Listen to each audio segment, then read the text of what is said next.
wish to thank all of you for coming today to this first gathering of leaders, today's leaders, and what will hopefully be an annual event from this point forward. In today's business world, leadership has become a very hot topic. With so many scandals and failures among some of the fastest rising players and stars, it's become a very key issue in today's business. Many companies and universities are trying to find out how they can define and teach what it takes to be a good leader. In response to this, the academic world has conducted extensive research in a quest for answers themselves. But before we get started, let me clearly state what is and is not a leader. A leader is not a person who coerces by threat or leverages their power to hurt subordinates. In other words, a leader is not someone who uses their position of authority or influence to manipulate those around them. Although good managers are often good leaders are not necessarily always good managers. Let me share with you two quotes that perhaps sum it up best. The first, by Steve Stumpf, a researcher and renowned teacher of leadership. Steve has stated that leadership is about what you do to influence others to obtain objectives, ethically, that they otherwise would not have pursued successfully. Now let me say that again. Leadership is about what you do to influence others ethically to obtain objectives that they otherwise would not have pursued successfully. Now the second quote is from Abraham Zalesnik, a researcher and writer who seems to have laid his finger on the pulse of what is leadership. Abraham wrote in an article published by Harvard Business Review that whether his or her energies are directed towards goals, resources, organizational structures, or a person, a manager is a problem solver.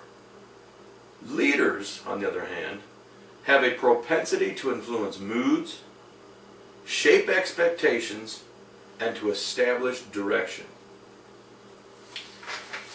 In essence, leaders are people who inspire others to achieve greatness and/or success through their energy, their passion, and their own vision of the future. Leaders are those people all of us want to emulate and be like. Leaders are like magnets to those around them, and they seem to draw people into their mission. They give off an energy that is contagious and motivational. The problem that lies before us is how do we create these characteristics in others, or even can we? Where do we find these leaders, and how will we know when we find them? Now these are probing questions that have been studied extensively by those in academia who teach organizational leadership and skills. Now they've discovered many things, some of which have even shocked them. Perhaps one of their most important and profound findings is that great leaders cannot be emulated per se.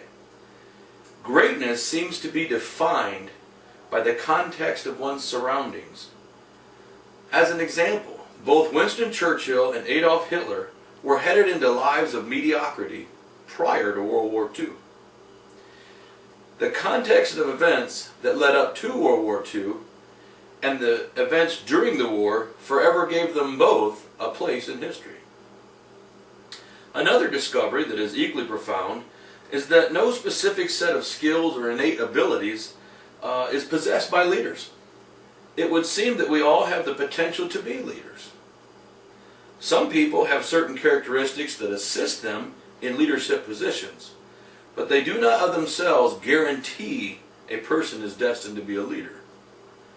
According to the research conducted by Bill George and his associates, leaders are individuals who have been shaped and defined by their own lives. They are people who have taken an active interest in themselves and those around them. These individuals have learned from their successes and failures and have adapted what they learned to their own values and principles. They use these moments to allow themselves to become better people. Something else discovered by these same researchers is that true leaders are people who know who they themselves are. Now, let me say that again. That's a little tricky there. Leaders are people who know who they themselves are. These are folks who have a definite definition of values and principles in their mind and will not compromise them. Leaders are those who will take a stand no matter what the personal cost to them. This self-awareness, as they defined it, gives leaders an internal compass to guide them. Their research also uncovered a fairly common thread in the lives of those they interviewed. Nearly all reported having been influenced by mentors such as parents, teachers, coaches, etc., but also a great number told of defining moments in their lives as being ones of great tragedy. These times of suffering and or great hardship did not break them, but instead spurred them to rise to their full potential. Often they did so to alleviate or even eradicate these same situations in the lives of others. Some of the common characteristics among the 1,000 plus who were interviewed for this research were empathy, honesty, and integrity. These were shared to some level by all of them. The ideals that seemed to set some of them apart from the rest were empowerment, altruism, and a sense of purpose. Those who were able to find motivating factors outside of themselves and apart from tangible objects appeared to be the most grounded. Success that is measured by wealth, power, and or things is like trying to hang on to a tiger's tail. Many, if not most, admitted to starting out with the wrong ideas of success, chasing after those very things, hanging on to that tiger's tail only to find out that eventually it will turn around and bite you. Over the years, though, as they mature, they begin to see others as people, rather than useful things to achieving goals. They became people-centered rather than goal-centered. The great leaders are those who invest in relationships with those around them and encourage them to grow also. These leaders are not fearful of the success of others, but derive great pleasure from seeing others rise to the occasion and become leaders themselves. True leaders often spawn other leaders through mentoring and encouragement. These mentoring relationships are not confined to just business relationships, though. Because these people are themselves, they find that they foster leaders in their homes, churches, and communities. They bring out the potential in anyone around them who has the courage to reach down deep inside themselves and search. Leaders are true to themselves no matter where they are or who they are around. Whether or not they realize that they have discovered that we all are the result of the sum total of our lives and our experiences. The question is, will we allow our victories and defeats to destroy us or to mold and to shape us? Now let me summarize our discussion here today before we close, and let's look at some of our original questions. 1. Can leaders be made through education alone? 2. How do we determine who will be a great leader? And 3. Where do we find these leaders? Where's the pool that we pick from if question 1 and 2 are true? Now the research conducted over the last several decades all points to one conclusion. You cannot make leaders simply by teaching them in a classroom setting to think, act, react, behave, whatever, in a certain way. No set of defined skills exists that once mastered will guarantee success as a leader. That is a hard pill for some to swallow, but it is a fact. So can we determine who will be a great leader in their childhood or early adult life? The answer is no.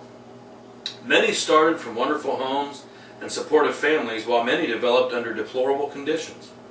Most had mentors along the way who encouraged, but none of the leaders studied mentioned patterning after anyone completely or wholly.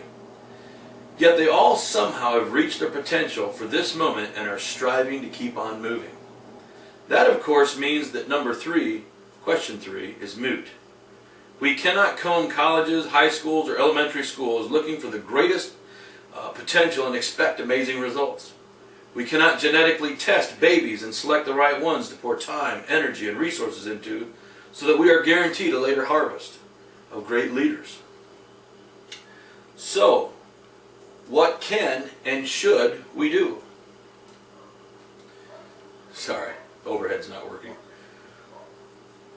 Let me quote again from 2 experts in this field who have devoted their lives to defining and shaping tomorrow's potential leaders. The first is from Kim Cameron, a professor at UM's Business School and an expert in organizational behavior and human resource management.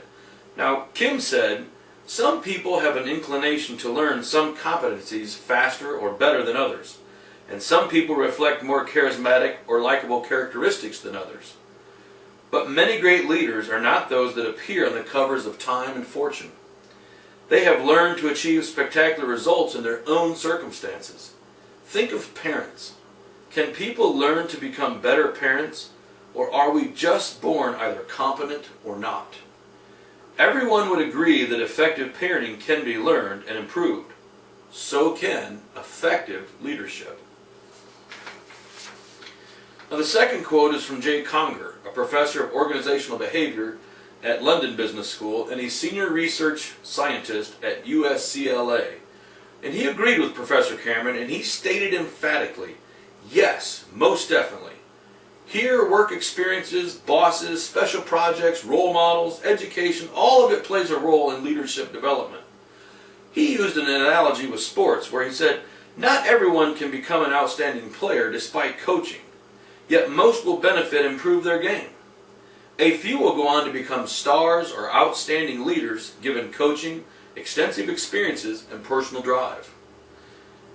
Now, they seem to be contradicting the research finding of others, but not really. Talk to any social worker or coach from an athletic team, and they will tell you heartily of success stories. Those who got it, so to speak, and went on to achieve greatness, or at least improve their lives or their game dramatically. But they'll also tell you of even more stories of those who never could seem to get it. No matter how much time, training, and education was poured into them, they just could not find that inner strength needed to grow. Leaders are those who take everything they have experienced in their lives and utilize it to enable them to grow personally. Leaders are people who empathize with those around them and empower others to break free also. Leaders ignite ideas, inflame passions with their devotion to ideals, causes, and beliefs. Leaders are found at all levels and in all classes of life. Now, we may never know why some people are leaders and others are not, but that is for those who research such things to determine. What we, as today's leaders, need to determine: are we being true to ourselves? Are we setting the examples in our homes, religious centers, places of business, and communities? Are we investing our knowledge, passions, and energies into the lives of those around us so that they may be encouraged to reach inside themselves and discover who they are? Are we giving them the keys they need to unlock their own potential? Ladies and gentlemen, it behooves us to pour our lives and souls into those around us every day so that together we can all grow and share our life's experiences with one another. Because after all, what good is a journey if no one is ever there to share it with you? Good day to you all. God bless. Thank you. It's been a pleasure speaking to you. Hopefully we'll do this again next year. Thank you.